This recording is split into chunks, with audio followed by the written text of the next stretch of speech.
बिस्मिल्लाहिर्रहमानिर्रहीम, अस्सलाम वालेकुम। खेलों की खबरों पर तबसरा और तस्दीयों से स्कोर के एक और प्रोग्राम के साथ सैयद याह्या हुसैनी आपकी खिदमत में हाजिर है। ICC world cup 2023 super league के 3 वनडे खेलने वेस्ट इंडीज़ की क्रिकेट टीम आइंदा माह पाकिस्तान पहुंच रही है। निकोलस पूरन की क़यादत में खेलने वाली वेस्ट इंडीज़ की टीम को दौरे पाकिस्तान में तजुर्बेकार जेसन होल्डर की खिदमत हासिल नहीं है, वो स्क्वाड का हिस्सा नहीं। पाकिस्तान और वेस्ट इंडीज़ के दरमियान 3 एक रोज़ा मैच 8, 10 और 12 जून को पिंडी क्रिकेट स्टेडियम रावलपिंडी में शेड्यूल है। तमाम जुड़वा शहरों रावलपिंडी और इस्लामाबाद में मौजूदा सियासी सूरत हाल के तनाजुर में इत्तलात के मुताबिक सीरीज़ के मुकाम की तब्दीली पर गौर किया जा रहा है। इस हवाले से मज़ीद तफसीलात जानने के लिए हमने रब्ता किया है जियो न्यूज़ के नुमाइंदे अरफा फेरोज से। जी अरफा, आपने गुज़िश्ता रोज़ जो है वो ख़बर दी पाकिस्तान वेस्ट इंडीज़ सीरीज़ के हवाले से जियो की वेबसाइट के ऊपर। ये सीरीज़ पिंडी में नहीं होगी तो कहाँ होगी? देखिए आया, आपको पता है कि सियासी सूरत हाल मुल्क में जो है वो इस टाइम रूज पर है, और जब भी सियासी गहमा गहमी होती है तो इस्लामाबाद जो है उसका जरूर मरकज होता है। तो क्योंकि इस्लामाबाद में जो है वो तहरीक इंसाफ के जो चेयरमैन है इमरान खान, उन्होंने मई के आखिरी हफ्ते में जो है वो लॉन्ग मार्च की कॉल दी है, और इन्हीं डेट्स में जो है वो 8, 10 जून के शुरू में जो है वो वेस्ट इंडीज का दौरा है पाकिस्तान और ये रावलपिंडी क्रिकेट स्टेडियम में जो है वो शेड्यूल है। तो उस लिहाज से जो है वो अभी एक सिचुएशन जो है वो क्लियर नहीं है कि क्या रावलपिंडी में ही मैचेस होंगे, ये तीनों वनडे जो है वही होंगे या फिर नहीं होंगे। तो इस हवाले से जो है वो पीसीबी ने एक प्लान बी जो है वो शुरू कर दिया है बनाना, और पहला प्लान तो जाहिर सी बात है कि रावलपिंडी में ही मैचेस का उन्होंने कहा हुआ है, लेकिन प्लान बी के मुताबिक जो है वो मुल्तान क्रिकेट स्टेडियम पर जो है वो ऑप्शन उन्होंने रखी है, क्योंकि जाहिर सी बात है इस टाइम पे 4 वेन्यू पे पाकिस्तान के जो है वो इंटरनेशनल PSL मैचेस हो रहे हैं, जिसमें रावलपिंडी, मुल्तान, लाहौर और कराची है। लेकिन चूंकि कराची और लाहौर में जो इस टाइम पिच की रेनोवेशन हो रही है, और जो मुल्क के दीगर जो स्टेडियम्स हैं वहाँ तज़ीन बराइश का काम हो रहा है, जो कुछ स्टेडियम्स हैं वो भी तामीर हो रहे हैं, तो उसके पीछे एक मुल्तान क्रिकेट स्टेडियम ही बचता है जिसमें वेस्ट इंडीज की जो 3 मैचेस हैं वो शेड्यूल इसमें किए जा सकते हैं। उधर नेशनल स्टेडियम कराची में कॉमनवेल्थ गेम्स के लिए पाकिस्तान खवातीन क्रिकेट टीम का कैंप लगा हुआ है। इत्तलात के मुताबिक 15 मई को इवेंट के लिए पाकिस्तान खवातीन टीम के नामों का ऐलान मुतवक्किल है। ताहम बोर्ड इन दिनों कप्तान बिस्मा मारूफ के हवाले से मुश्किल सूरत हाल का शिकार दिखाई दे रहा है, जिनके लिए अपनी साहबजादी को कॉमनवेल्थ गेम में साथ लेकर जाना कदर मुश्किल दिखाई दे रहा है। इस साल न्यूजीलैंड में मुनक़्क़िदा ICC वर्ल्ड कप में बिस्मा मारूफ अपनी साहबजादी को एक इजाफी शख्स के साथ बोट के खर्चे पर लेकर गई थी। ताहम कॉमनवेल्थ गेम इंतजामिया ने इस हवाले से कोई पॉलिसी न होने के सबब बिस्मा मारूफ की बेटी और इजाफी शख्स को स्क्वाड में रखने की सूरत में PCB के 2 सपोर्ट स्टाफ कम करने की शर्त रख दी है। अब ऐसी सूरत हाल में बिस्मा मारूफ के पास 2 ऑप्शंस हैं, या तो वो कॉमनवेल्थ गेम्स में शिरकत से माजरत कर लें या फिर अपनी साहबजादी को उन्हें पाकिस्तान छोड़कर जाना पड़ेगा। पाकिस्तान खवातीन क्रिकेट टीम के bowling coach test fast bowler Salim Jaffar Karachi के Hanif Khan national high performance centre में खिलाड़ियों की कोचिंग में मसरूफ़ हैं। सलीम जाफर का कहना है कि नई मैनेजमेंट ने फैसला किया है कि खवातीन क्रिकेट को मुल्क में फ़रोग दिया जाएगा। कैंप में भी अंडर 18 और अंडर 16 की कुछ अच्छी खिलाड़ी नज़र आई हैं। खवातीन टीम की कारकर्दगी 50 ओवर्स में खेल में ज़्यादा अच्छी नहीं, अलबत्ता T20 बैनुल-अक़वामी मुकाबलों में उनकी परफॉर्मेंस में बेहतरी दिखाई देती है। इन्होंने ये डिसाइड किया है कि अब क्रिकेट को थोड़ा एक्सपैंड करना चाहिए, वुमेंस क्रिकेट को। बात ही एक्चुअली ये है कि हमारे यहाँ बहुत लिमिटेड है वुमेंस क्रिकेट। अब ट्रायल्स होने शुरू हो गए हैं, और प्रोविंस में आप देखें कोचेज जो वुमेंस कोचेज हैं वो प्रोविंस के वो जा रहे हैं और ट्रायल्स हो रहे हैं। तो इसमें इट मीन्स ये कि हमारे को इंशाल्लाह 1-2 साल बाद ये क्वान्टिटी नज़र आने शुरू हो जाएगी, कॉम्पिटिशन मज़ीद अच्छा होने वाला है। अभी इस कैम्प में भी मैं देख रहा हूँ 2-3 जो अंडर 18 अंडर 16 की हैं जो प्लेयर्स बहुत अच्छी हैं, प्रॉस्पेक्ट हैं, वो इंशाल्लाह 1 आध साल इन पे काम हुआ, अच्छे कैंप में इनका स्किल वर्क हो गया तो ये भी फ्यूचर प्रोडक्ट्स हैं।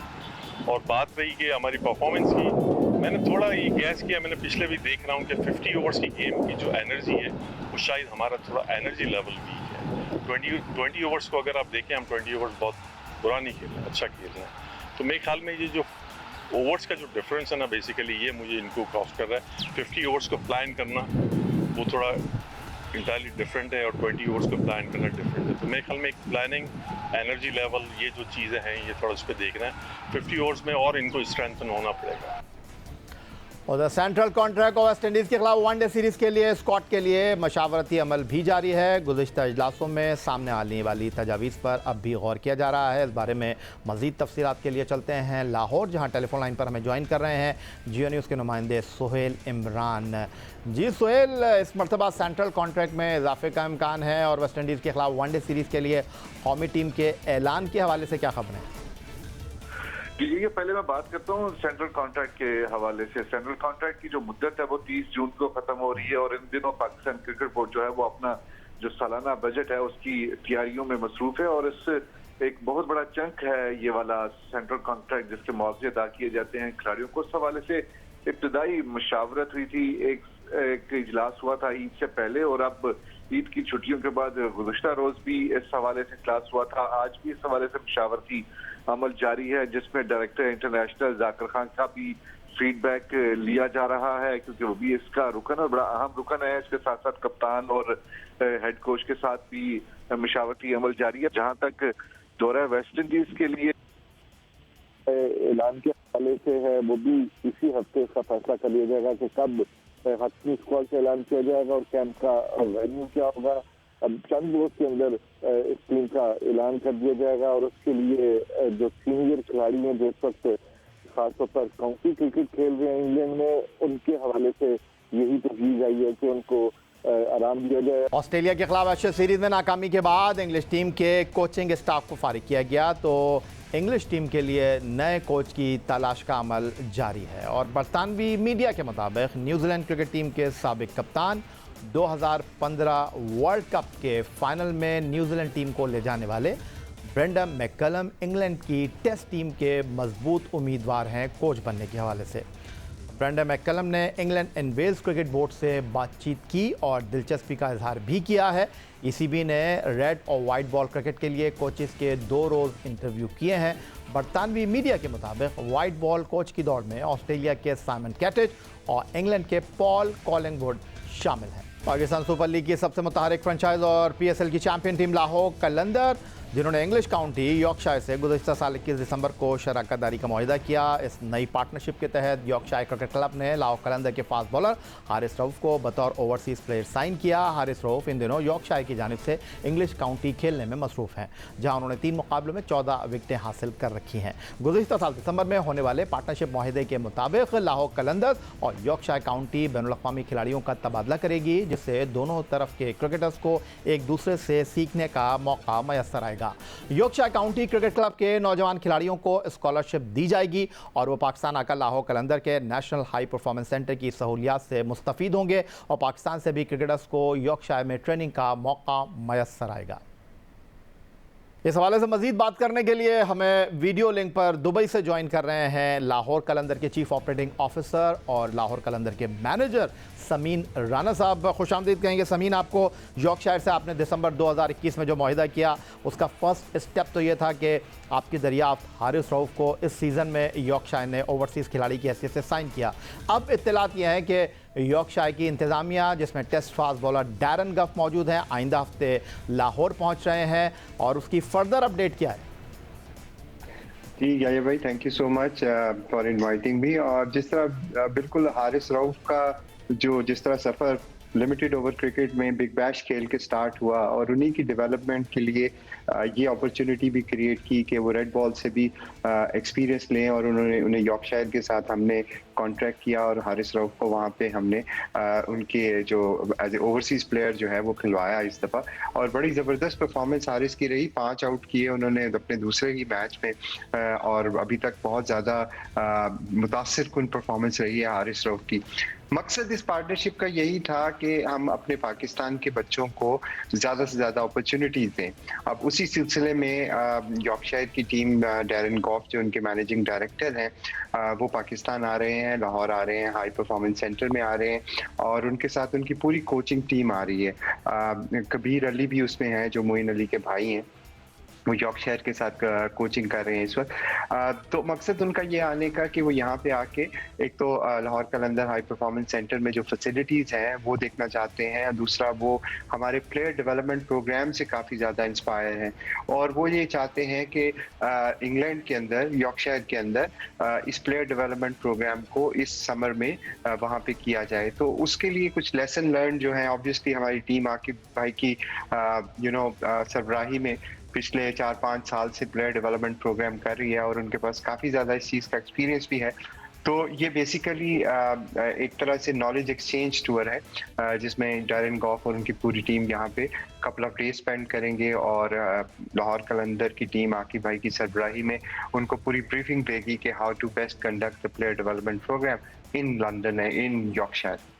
प्रोग्राम में वक्त हुआ एक ब्रेक का। ब्रेक से वापस लौटेंगे तो खेलों की मजीद खबरों पर गुफ्तगू करेंगे। मिलते हैं एक ब्रेक के बाद।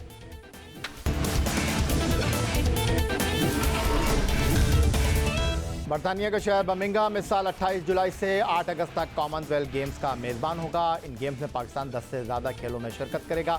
Pakistan badminton federation Commonwealth game में अपनी टीम का इंतखाब 12 मई को होने वाले ट्रायल्स की बुनियाद पर करेगा। अलबत्ता इन ट्रायल में पाकिस्तान की साबिक बैडमिंटन चैंपियन पलवशा बशीर अपने पाँव की तकलीफ के बायस शिरकत नहीं करेंगी, जिसका मतलब है कि वो कॉमनवेल्थ गेम से बाहर हो गई हैं। पाकिस्तान खवातीन सिंगल्स रैंकिंग में दूसरे नंबर पर मौजूद पलवशा बशीर, जो इस वक्त मिक्स्ड डबल चैंपियन हैं, 2010 Dhaka Asian game single event की ब्रॉन्ज मेडलिस्ट होने के साथ 2019 Kathmandu Asian games team event की ब्रॉन्ज मेडलिस्ट भी हैं। पलवशा बशीर जो कि इस वक्त खवातीन सिंगल में पाकिस्तान की नंबर 2 खिलाड़ी हैं, अब से कुछ अरसे पहले खवातीन सिंगल के फाइनल में माहूर शहजाद के ख़िलाफ़ वो फाइनल में खेल के दौरान पाँव में चोट लगने की वजह से दस्तबरदार हो गई थी। टेलीफोन लाइन पर इस वक्त हमारे साथ मौजूद हैं पलवशा बशीर। माजी में आप 2 बार कॉमनवेल्थ गेम मुकाबलों में शिरकत कर चुकी हैं और इस वक्त जो आपकी फॉर्म है, जो आपकी रैंकिंग है, वो ट्रायल के बावजूद इस बात की उम्मीद थी कि आप कॉमनवेल्थ गेम में पाकिस्तान की नुमाइंदगी करने वाली 2 खवातीन में शामिल होंगी, लेकिन अनफॉर्चुनेटली आप अपने पाँव की इंजरी की वजह से अब टूर्नामेंट में हिस्सा नहीं ले सकेंगी। अस्सलाम वालेकुम। जी बिल्कुल ऐसे ही है। मेरी पूरी कोशिश थी कि मैं कम बैक कर सकूं, लेकिन I have to focus on my rehab अभी, और मैं अभी रिकवरी फेज में हूं और इंशाल्लाह आगे आने वाले इंटरनेशनल इवेंट्स में मैं फोकस अपनी पूरी जारी रखूंगी कि मैं उन पर फोकस करूं और इंशाल्लाह कोर्ट्स में जल्द से जल्द वापस आऊं। तो पलवशा, आपने पाकिस्तान बैडमिंटन फेडरेशन के ये बात गोश गुजार की कि 3 हफ्तों का आपके पास वक्त था और ये गेम्स तो जुलाई में शुरू होने हैं, तो क्या आपको पाकिस्तान बैडमिंटन फेडरेशन जो है वो इस ट्रायल से मुबर्रा कर देता और अगर आप फिट नहीं होती तो फिर आपकी जगह बैकअप प्लेयर चले जाता? जी मैंने एक्चुअली रिक्वेस्ट ज़रूर की थी फेडरेशन से, क्योंकि मैंने नेशनल चैम्पियनशिप में जो अभी रिसेंटली हुई थी मैंने इसमें परफॉर्म भी किया था और अल्हम्दुलिल्लाह मैं फाइनल्स में भी पहुंची थी और मेरी जो रैंकिंग है इस वक्त और नेशनल चैंपियन और मिक्स डबल्स की भी, तो मैंने बिल्कुल दरख्वास्त की थी, लेकिन डेफिनेटली वो नहीं हो सका, वो इन चीज़ को फुलफिल नहीं कर सके। तो फिर मैंने माजरत कर ली थी कि मैं ट्रायल्स में शिरकत नहीं कर पाऊंगी, क्योंकि मैंने अपने फ्यूचर को देखना है, मेरे करियर का वो है कि मैं इस चीज़ को मतलब मैं कोर्ट में अभी आ नहीं सकती। तो इस वजह से फिर मैंने ईमेल भी कर दी थी और मैंने माजरत कर ली थी कि I will not be available for the trial. तो पलवशा, आपकी इस वक्त इंजरी का क्या स्टेटस है? जिस तरह आपने बताया कि 3 हफ्ते आपको रिकवरी के लिए चाहिए और उसके बाद आप हल्की फुल्की एक्सरसाइज शुरू करेंगी या डायरेक्ट आप कोर्ट में जो है वो खेलने की अहल होंगी? नहीं, एक्चुअली इंजरी काफ़ी मुझे सीवियर हो चुकी थी, बिकॉज जब गेम पॉइंट पे मैं थी तो उस वक्त जब मैंने जंप स्मैश लेके मैंने लैंड किया था तो मुझे अपना पैर बिल्कुल फील ही नहीं हो रहा था। तो वो काफ़ी उसके बाद भी मुझे हॉस्पिटल ले जाया गया और ट्रीटमेंट मुझे दी गई थी, प्लास्टर भी चढ़ाया गया था। तो जब मैंने कराची आके वापस इसकी ट्रीटमेंट शुरू की तो डॉक्टर्स ने यही मुझे एडवाइस किया कि जितना मैं रेस्ट करूं, क्योंकि आगे करियर के लिए जो है वो मेरे लिए फ़ायदेमंद होगा कि अभी फ़िलहाल मुझे रेस्ट दिया जाए और उसके बाद कुछ ही टाइम बाद मैं अपनी एक्सरसाइजेस शुरू करके और जैसे जैसे मेरा कॉन्फिडेंस वापस आता जाएगा तो फिर मैं कोर्ट में एंटर कर सकूंगी। तो पलवशा, ये बताइए कि डिपार्टमेंट तो ख़त्म हो चुके हैं, फिर ये जो आपके इलाज का खर्चा है वो बैडमिंटन फेडरेशन उठा रहा है या ज़ाती तौर पर आप अपना इलाज करवा रही हैं? जी अल्लाह का शुक्र है, जो मेरा इलाज है वो नेशनल बैंक ऑफ पाकिस्तान ने मेरे को बहुत भरपूर सपोर्ट किया है इस चीज़ के लिए, तो मैं उनकी बहुत शुक्रगुजार हूँ कि मुझे नेशनल बैंक ऑफ पाकिस्तान ने इस चीज़ में मुझे बहुत ज़्यादा मेरी मदद की और मुझे सपोर्ट किया। और शुक्रिया आपका। पलवशा बशीर, पाकिस्तान की ख़वातीन बैडमिंटन नंबर 2 खिलाड़ी इस वक्त हमारे साथ मौजूद थी और बरतानिया के शहर कॉमनवेल्थ गेम्स में बैडमिंटन मुकाबलों में अपनी इंजरी की वजह से शिरकत से कासिर हैं। उधर इंग्लिश प्रीमियर लीग में लिवरपूल ने आस्टन विला को शिकस्त देकर टॉप पोजीशन पर मौजूद मैनचेस्टर सिटी पर दबाव बरकरार रखा हुआ है। मैनचेस्टर सिटी इस वक्त पॉइंट्स टेबल पर 86 पॉइंट्स के साथ पहले नंबर पर है और लिवरपूल ने विला पार्क में आस्टन विला को शिकस्त देकर अपने पॉइंट्स की तादाद 86 कर ली है और चैंपियन बनने के लिए अब भी फेवरेट है। मैच के आगाज़ में लिवरपूल के लिए कुछ ज़्यादा अच्छे नताज नहीं थे और सिर्फ तीसरे ही मिनट में आस्टन विला के डगलोस लुइस ने गोल बनाकर लिवरपूल के ख़िलाफ़ अपनी टीम को बढ़तरी दिलवा दी, मगर ये सबका 3 मिनट भी बरकरार न रह सकी क्योंकि जोएल मैट ने गेंद को जाल में फेंककर मुकाबला एक गोल से बराबर कर दिया। पहला हाफ ख़त्म हुआ तो दोनों में से कोई भी टीम मज़ीद गोल न बना सकी। वक्फे के बाद 65वें मिनट में साडियोमा ने खूबसूरत हेडर पर गोल बनाया और लिवरपूल का स्कोर 2-1 कर दिया, जो मैच के इख्तिताम तक बरकरार रहा। अब कुछ बात कर लेते हैं स्पेनिश ला लीगा फुटबॉल की, जहां बार्सिलोना ने अपनी फतूहात के सिलसिले को जारी रखा हुआ है। बार्सिलोना ने आखिरी 3 मुकाबलों में फतह समेटकर पहले नंबर पर मौजूद रियल मैड्रिड से फ़र्क को मज़ीद कम कर लिया है। बार्सिलोना के नाउ कैंप में होने वाले मुकाबले में बार्सिलोना का मुकाबला पॉइंट्स टेबल पर 11वें नंबर पर मौजूद सेल्टा विगो से था। बार्सिलोना ने मैच के आगाज़ से कबल ही हरीफ टीम पर अपना दबाव बरकरार रखा। 30वें मिनट में दीपे ने एक खूबसूरत पास पर गेंद को जाल में फेंककर बार्सिलोना को सबकत दिलवा दी। बार्सिलोना मैच के असल हीरो एबिमेयांग थे। 41वें मिनट में सेल्टा विगो के डिफेंडर की गलती से एबिमेयांग ने फ़ायदा उठाते हुए बार्सिलोना के लिए दूसरा गोल कर दिया। पहला हाफ 2-0 की बढ़तरी पर बार्सिलोना के हक पर अपने अख्तिताम को पहुंचा। वक्फे के बाद बार्सिलोना ने खूबसूरत मूव बनाई और इस पर एबिमेयांग ने दूसरा और बार्सिलोना का तीसरा गोल कर दिया। 50वें मिनट में बार्सिलोना के गोलकीपर की गलती की वजह से सेल्टा विगो के आयागो आसपास को टीम का खसारा कम करने का सुनहरी मौका मिला, जिसे उन्होंने ज़ाया नहीं किया और मैच का स्कोर 3-1 कर दिया। खेल के अख्तिताम तक बार्सिलोना के 2 फुटबॉलर रोनाल्डो जो और गेवी के दरमियान टकराव हुआ, जिसकी वजह से रोनाल्डो जो को अस्पताल मुंतकिल करना पड़ा। लेकिन मैच बार्सिलोना ने 1 के मुकाबले में 3 गोल से जीतकर पॉइंट्स टेबल पर अपनी दूसरी पोजीशन को मजीद मुस्तहकम कर लिया। यही था जनाब आज का हमारा ये प्रोग्राम। ट्विटर पर आप हमें फॉलो कर सकते हैं, फेसबुक पर हमारा पेज score.geo, जहाँ जाकर आप इस प्रोग्राम के क्लिप्स एक बार फिर देख सकते हैं और आप हमें ईमेल कर सकते हैं, अपनी राय से आगाह कर सकते हैं score@geo.tv पर। इस दुआ इस उम्मीद इस तवक्को के साथ कि पाकिस्तान में खेल और खिलाड़ी तरक्की करते रहे। सैयद यासनी को स्कोर की पूरी टीम के साथ अगले प्रोग्राम तक के लिए इजाज़त दीजिए। अल्लाह हाफ़िज़।